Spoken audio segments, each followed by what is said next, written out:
This portion of Lifestyles is sponsored by Gary Price, elder law attorney. And Gary Price himself is back to offer some more pro tips on holiday gifting and how that might impact Medicaid eligibility. Good morning. Good morning. So this is the time of year when many people write some pretty hefty checks to loved ones. Good thing, bad thing, or just things to know? Well, good thing for the recipient, right? Very good, yes. You know, if Medicaid is in your future, immediate future, you may want to weigh out the joy of giving versus the joy of having to pay. the potential problem. You know, there might be some issues you want to think through. If Medicaid is not part of your immediate future, you're not worried about Medicaid,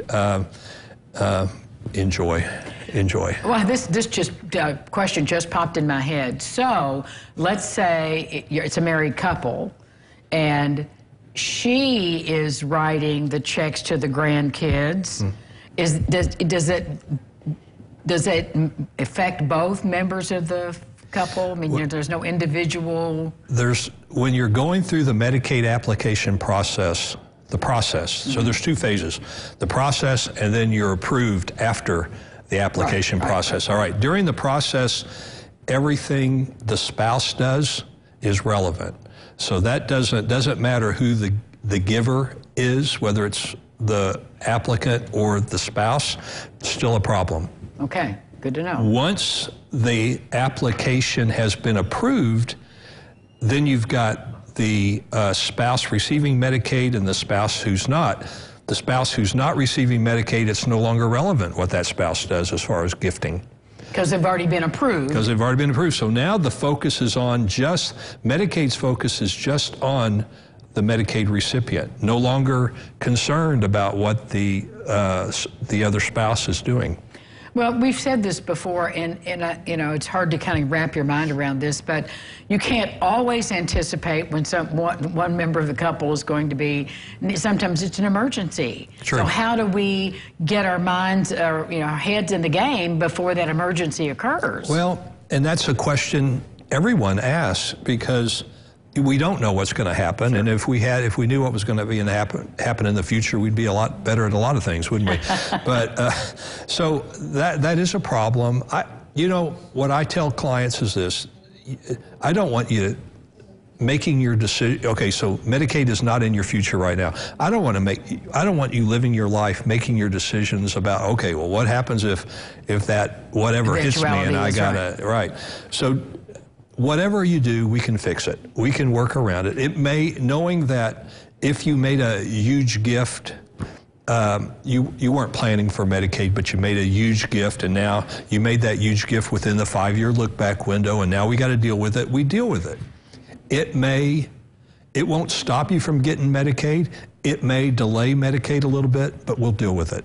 So yeah, if you're not worried about Medicaid, that's not an issue. I don't want you making your decisions based upon the what if. And yeah, the what if, because it might not happen, right. or it might. All right, so if you've always given your children, grandchildren, $1,000 a piece or whatever it is, is that okay as well? The presumption is whenever you make a gift, the presumption to Medicaid is their first thought will be you made that gift in order to qualify for Medicaid quicker. That's the presumption. We can rebut that presumption. We can overcome that presumption with history, showing that when you look at history, this was the gift they always made. For decades. For decades. So now, is that going to win the day? I can't sit here with 100% certainty and say it will. The higher that number gets, the more difficult that argument is.